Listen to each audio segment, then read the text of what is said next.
చేయొద్దు. నిలువెచ్చని స్థితి అంటే ఏంటి చెప్పండి? మందిరానికి వెళ్తారు, దేవుని స్తోత్రం, మందిరంలో చెప్పే వాక్యాన్ని మాత్రం పాటించరు. మందిరంలో చెప్పే వాక్యం కాదు, ఈ బైబిల్నే పాటించరు. మందిరంలో అంటే రకరకాల బోధలు ఉంటాయి, ఆ బోధలు ఉన్నవారు ఆ బోధన బట్టి నడవచ్చు, కానీ ఈ వాక్యానుసారంగా జీవించకపోతే నువ్వు ఆ వధువు సంఘంగా ఆ రాజ్యాన్ని ప్రవేశించలేవు. దేవుని స్తోత్రం. కాబట్టి 7 సంఘములతో ఆయన మాట్లాడుతూ ఉన్నాడు. 7 సంఘములు అంటే చెప్తున్నాడు కదా, 7 ఆత్మలు గలవాడు, 7 నక్షత్రములు కుడి చేత పట్టుకున్నవాడు. 7 అనే మాటకి అర్థం ఏంటంటే సంపూర్ణమైన భక్తి. దేవుని స్తోత్రం. ఇజ్రాయేలీలు 7 సార్లు తిరగాల ఎరుకో చుట్టూ? 3 సార్లు తిరిగితే చాలదా? చాలా మంది 7 వారాలు భక్తి చేస్తూ ఉంటారు. 7 వారాలతో అయిపోయే భక్తి కాదు ఇది. ఇది ఎలాంటి భక్తి? నీ జీవిత కాలం అంతా ఆ భక్తిని నువ్వు కొనసాగించాలి. ఎంత నిష్టగా అయితే నువ్వు 7 వారాలు చేస్తున్నావో అంతే నిష్టగా నీ జీవితం అంతా నువ్వు పాటిస్తే నీకు ఎటువంటి శ్రమ రాదు, ఎటువంటి ఇరుకులు రావంటే ఇంకా రావని కాదు, వచ్చినా సరే అవి నిలవో. దేవుని స్తోత్రం.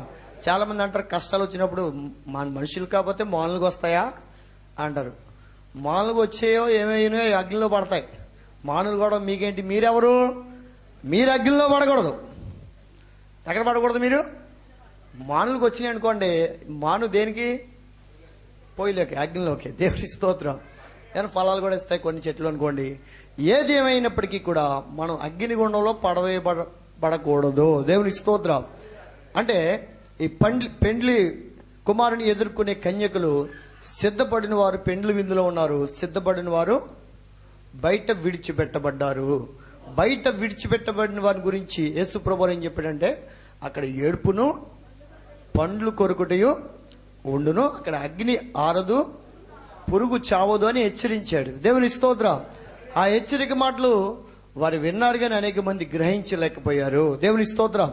ఈ దినాల్లో మాత్రం అజ్ఞాన కాలంలో ఆయన చూచి చూడనట్టుగా ఉన్నాడు, కానీ ఇప్పుడు అంతటా అందరూ మారు మనస్సు పొంది మారు మనస్సుకు తగిన ఫలాలు ఫలిస్తేనే ఆయన ఉండనిస్తాడని చెప్తున్నాడు. యోహాను అంటాడు కదా, ఇదిగో చెట్ల వేరున గొడ్డలి ఉంచబడి ఉన్నది. చెట్ల వేరున, చెట్టు వేరును కాదు. అంటే ఏంటంటే ప్రతి వారికి కూడా ఏదో బలహీనతో, వ్యాధో, శోధనో, ఇరుకో, ఇబ్బందో, ఇవన్నీ చీకుతో చింతతో మనం నశించిపోవటం ఆయనకి ఇష్టం లేదు. దేవుని స్తోత్రం. మనం చీకుతో చింతతో నశించిపోవడం ఎవరికి ఇష్టం? సాతానికి ఇష్టం. దేవుని స్తోత్రం. నువ్వు సంతోషంగా ఉండడం వాడికి అసలు ఇష్టం ఉండదు. నువ్వు పరిపూర్ణంగా భక్తి చేయాలంటాడు అసలు ఒప్పుకోడు. దేవుని స్తోత్రం. నువ్వు నామకాగా చేయాలని వాడు ఎల్లప్పుడూ కోరుకుంటాడు. వాడి చెప్పినట్లుగా నువ్వు నడిస్తే ఆయన మాట నువ్వు వినలేవు. దేవుని స్తోత్రం. అతను ప్రకటన గ్రంథంలో అంటాడు, ఆత్మ సంగముతో చెప్పుచున్న మాటలు చెవి గలవాడు వినుగాక. ప్రకటన అంతా హెచ్చరిక మాటలవి. దేవుని స్తోత్రం. జోలపాటలు కాదు. ప్రకటన గ్రంథంలో ఉన్న వాక్యాలన్నీ ఎలాంటివి? హెచ్చరికలు. దేవుని స్తోత్రం. రాబోయే తెగులు గురించి, రాబోయే తీర్పుల గురించి, రాబోయే శ్రమల గురించి, దేవుడిచ్చే నిత్య జీవం గురించి అన్నీ అందులో ఉన్నాయి. దేవుని స్తోత్రం. కాబట్టి అవి నీకు అర్థం అవ్వాలంటే మొదట నీవు దేవుని ఆత్మను పొందుకోవాలి. ఒకవేళ ఆత్మ లేదనుకోండి, వింటారు, దాన్ని గ్రహించరు. అంతే కదా. యేసుక్రీస్తు ప్రభువు తాను బోధిస్తున్న సందర్భాల్లో ఆయన మర్మంగా బోధించాడంట. మర్మంగా బోధించవలసిన పని ఏంటి? సామాన్యులకు అర్థం అవటానికి ఉపమానం లేకుండా ఆయన ఏ వాక్యాన్ని చెప్పలేదు. అంటే అందరికీ అర్థం అవ్వాలని చెప్తున్నాడు. అదే సందర్భంలో ఒకళ్ళు విని గ్రహించుకున్నట్లుగా కూడా ఆయన మర్మంగా బోధించాడు. దేవుని స్తోత్రం.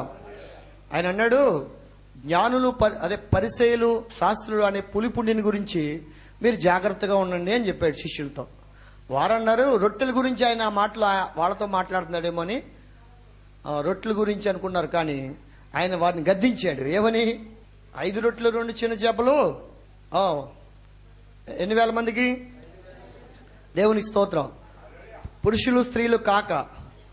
అలాగే ఇందాక చెప్పుకున్నా 7 రొట్టెలు కొన్ని చిన్న చేపలు స్త్రీలు పిల్లలు కాక 4,000 మంది పురుషులే భుజించినట్లుగా చూస్తున్నాను. ఇన్ని అద్భుతాలు నేను చేస్తున్నాను. నేను మీ గురించి, ఆహారం గురించి నేను మీతో ఎందుకు మాట్లాడతాను అంటే పులిపిండి, కొంచెం పులిపిండి అయినా అది ముద్ద అంతటిని కూడా పొంగేదిగా చేస్తుంది. కాబట్టి దాని నిమిత్తమే జాగ్రత్తగా ఉండండి అంటాడు. అందుచేతనే కొంచెము బుద్ధిహీనత త్రాసులో వేస్తే అది జ్ఞానాన్ని ఘనతను తేలగొట్టేస్తుందంట. దేవుని స్తోత్రం.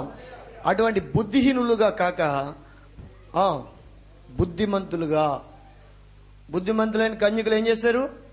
ఆయన సిద్ధపడ్డారు. సిద్ధపడటమే కాదు, ఆయన ఎదుర్కొని ఆ పెండ్లి విందులో వారు పాల్గొన్నట్లుగా మనం చూస్తున్నాం. దేవుని స్తోత్రం.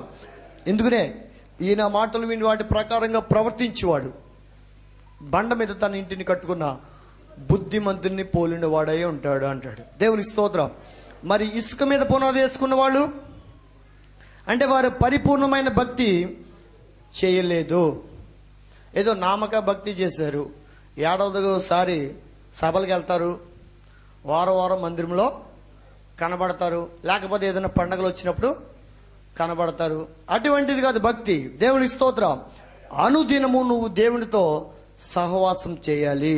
ఆయనతో సహవాసం చేయడం అంటే ఏంటి చెప్పండి? ఆయనతో సహవాసం అంటే ఏంటి? ఆయనతో మనం సహవాసం గలవారమని చెప్పుకుని మనము చీకట్లో నడిస్తే మనం అబద్ధం ఆడేవారు అంట. దేవుని స్తోత్రం. అంటే చీకటి కార్యాలు చేయకుండా, దేవుని స్తోత్రం, అనుదినము ఆయన సన్నిధిలో లేకపోతే ఆయన వద్ద నిలిచి ఉండి ఆయన ఉపదేశాన్ని వినటమే కాదు, ఆయన సన్నిధిలో కొంత సమయాన్ని నీవు గడపాలి. దేవుని స్తోత్రం. అనుదినము దేవాలయంలో కూడుకొని ఎడతెగక ప్రార్థించారు. పెంతెకోస్తు పండుగ దినమందు, దేవుని స్తోత్రం, ఆ దినానికి ముందు పెంతెకోస్తు మొట్టమొదటిగా భూమి మీద సంఘం స్టార్ట్ అయినప్పుడు పెంతెకోస్తే, దేవుని స్తోత్రం, ఎవరు ఆయన అడుగుజాడలో నడుచుకుంటున్నారు, ఎవరు ఆయన రాజ్యానికి వారసులు అనే విషయాన్ని మనం గుర్తెరగాలి. దేవుని స్తోత్రం. మేం గొప్ప అంటే శిష్యులు గొప్ప ఏంటో దేవుడు చూపించాడు. దేవుని స్తోత్రం. కాబట్టి ఇప్పుడు ఒకరినొకరు విమర్శించుకుంటాం కాదు, కానీ మనం చేయవలసిన భక్తి ఎలాంటి భక్తి అయి ఉండాలి? పరిపూర్ణమైన భక్తి చేసేవారిగా ఉండాలి. దేవుని స్తోత్రం. ఎందుకు చెప్తారంటే ఆదికాండం మొదలుకొని ప్రకటన గ్రంథం వరకు కూడా 7 అనే సంఖ్య చెప్పాను కదా. 600 సార్లు పాత నిబంధనలో ఉంది, 54 సార్లు ప్రకటన గ్రంథంలో మాత్రమే 7 అనే సంఖ్య ఎక్కువగా మనకు కనబడతా ఉంది. దేవుని స్తోత్రం. 7 అనే మాటకు అర్థం అది సంపూర్ణమైనది. దేవుని స్తోత్రం. ఈ భక్తి చేసే మనం ఈ వాక్యం మీద ఆధారపడే మనం మన భక్తిని కొనసాగిస్తూ ఉన్నాం. కాబట్టి వాక్యానుసారమైన భక్తి మనం చేద్దాం. ఆయన ఇచ్చే ఆశీర్వాదాలు మనం అందరం పొందుకుందాం. ఆయన రాకల్లో మనం ఎత్తబడే గుంపులో ఉందాం. దేవుని స్తోత్రం. బైబిల్ చెప్తుంది, పిలువబడిన వారు అనేకులు, ఏర్పరచబడిన వారు కొద్ది మందే. దేవుని స్తోత్రం.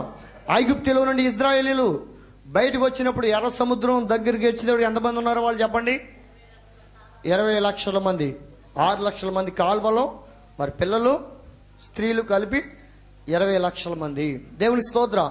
ఆ 20 లక్షల మంది ఆ ఎర్ర సముద్రాన్ని దాటారు, కానీ వారిలో పరిపూర్ణమైన భక్తి లేదు. కాబట్టి ఆయన యందు వారు విశ్వాసం ఉంచలేకపోయారు. దేవుని స్తోత్రం.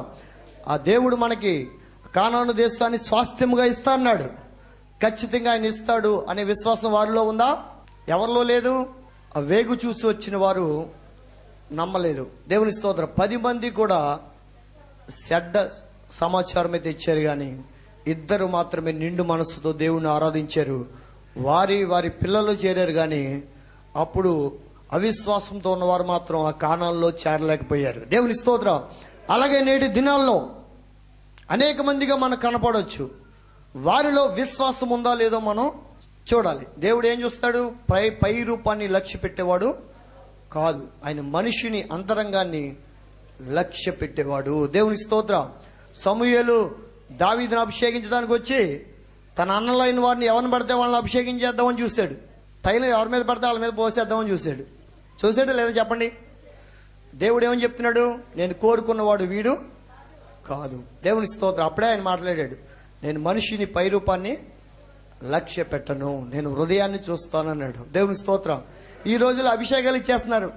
దేవుని స్తోత్రం. పేతురు యోహాను దగ్గర కూడా గారడి విద్య గల సీమోన్ అనేవాడు వచ్చి, మీకు కొంత ద్రవ్యం ఇస్తాం, మాకు ఆ వరాన్ని ఇమ్మని అడిగినప్పుడు ఆ వరం నీ హృదయము దేవుని ఎడల సరైనదిగా కనబడట్లేదు కాబట్టి వాళ్ళు చూశారు కాబట్టి చెప్పగలిగారు. ఈనాడు చూడని వారు ఎక్కువైపోయారు, దేవుని స్తోత్రం చెప్పేవాళ్ళు ఎక్కువైపోయారు. దేవుని స్తోత్రం. దాని ద్వారా ఏంటంటే భ్రష్టత్వంలోకి వెళ్ళిపోతారు చాలామంది. అలా వెళ్ళకుండా మీరు పరిపూర్ణమైన భక్తి చేయండి. ఖచ్చితంగా దేవుడు మీ యొక్క హృదయాల్ని, మీ హృదయ రహస్యాల్ని ఆయన పరిశోధించే దేవుడు కాబట్టి ఆయన మాత్రమే ఆయన సిద్ధపరిచిన జీతాన్ని మీకు ఇవ్వగలడు. దేవుని స్తోత్ర. ఆయన అన్నాడు, నేను ఎప్పుడైతే వస్తానో ఏ దాసుడైతే మెలకువగలిగి నమ్మకంగా ఆయనకి సేవ చేస్తాడో అతన్ని మాత్రమే ఆయన దుష్టింత అన్నాడు. దేవుని స్తోత్రం. అతనికి ఆయన పరిచర్య చేస్తాడు. అటువంటి వారిగా ఉండాలి తప్ప ఆయన వచ్చినప్పుడు మన సిద్ధుల్లో నూనె లేకపోతే మన విశ్వాసం పెరగకుండా ఎక్కడ వేస్తారు అంటే అక్కడే ఉంటే మనం ఆయన రాజ్యాన్ని స్వాధీనం చేసుకోలేం. కానీ ఆయన చెప్పింది చెప్పినట్లుగా పరిపూర్ణమైన భక్తి మనం చేసినప్పుడు ఖచ్చితంగా దేవుడు తన రాజ్యానికి మనల్ని వారసులుగా చేస్తాడు. ఎందుకు చేతనంటే మీ విరోధి అయిన సాతాను గర్జించు సింహం వలె ఎవరిని మింగుద్దది? అవిశ్వాసులైన వారిని. దేవుని స్తోత్రం. విశ్వాసం ఉన్నవారిని అదేమీ చేయలేదు. అందుకని విశ్వాసం అనే డాలు మీరు పట్టుకుని ఉండంటాడు పౌలు. అంటే మీరు పోరాడేది శరీరులతో కాదు, ప్రస్తుత అంధకార సంబంధము లోకనాథులతో దురాత్మలతో పోరాడుచున్నారు. కాబట్టి ఆపద దినమందు మీరు వాడిని ఎదిరించడానికి దేవుడిచ్చే సర్వాంగ కవచాన్ని ధరించుకోమని చెప్తున్నాడు. అక్కడ విశ్వాసం కలిగి ఉండమంటాడు. విశ్వాసం అనే డాలు మీరు దుష్టుని యొక్క అగ్ని బాణాలు ఆర్పివేయుటకు శక్తిమంతులగుదురు. దేవుని స్తోత్రం. అక్కడ దేవుడు ఏమేమి కలిగి ఉండమన్నాడు అక్కడ రాయబడి, సత్యమని దట్టి, నీతి అనే మైమరుపు, సమాధాన సువార్త వలన ఆయన సిద్ధ మనసు అనే జోడును, ఇవిగాక విశ్వాసం అనే డాలు, వాక్యం అనే ఆత్మ ఖడ్గాన్ని మీరు కలిగి ఉండి వాడిని ఎదిరించమంటాడు. దేవుని స్తోత్రం. అలా ఎదిరించినప్పుడు, దేవునికి మనం లోబడి ఉన్నప్పుడు, వాడిని ఎదిరించినప్పుడు వాడి మన యొద్ద నుండి తొలగిపోతాడు. ఆయన మన యొద్ద ఉంటాడు. ఆయనతో పాటు మనల్ని కూడా ఆయన రాజ్యానికి ఆయన వారసులుగా చేస్తాడు. అటువంటి పరిపూర్ణమైన భక్తిని మనం చేద్దాం. దేవుని స్తోత్రం. ఎందుకు చేద్దానంటే మన దేవుడు పరిపూర్ణుడు. దేవుని స్తోత్రం. కాబట్టి మనం కూడా పరిపూర్ణమైన వారిగా ఉండాలని, ఆయనతో పాటు ఆయన రాజ్యానికి వారసులు కావాలని ఆయన కోరుకుంటున్నాడు. అటువంటి విశ్వాసంతో మనం ముందు కొనసాగదాం. దేవుడు ఈ వాక్యం ద్వారా మనందరినీ దీవించి ఆశీర్వదించును గాక. ప్రార్థన చేసుకుందాం. స్తోత్రం. సకల ఆశీర్వాదాలు కారణభూతుడా ప్రియ పరలోకపు తండ్రి, ఇదిగోనైనా ఎక్కడిద్దరు ముగ్గురు కూడి ప్రార్థిస్తే వారి మధ్యన ఉంటా అన్నావు. ఇంతవరకు వాక్యంలో నుండి మీరు మాతో మాట్లాడారు. ఆత్మ సంగముతో చెప్పుచున్న మాటలు చెవిగలవాడు వినుడుగా కన్నావు. నువ్వు 7 దీపస్తంభముల మధ్య సంచరించుచున్న దేవుడు, 7 ఆత్మలు గలవాడు, 7 నక్షత్రములు కుడి చేత పట్టుకున్న దేవుడు.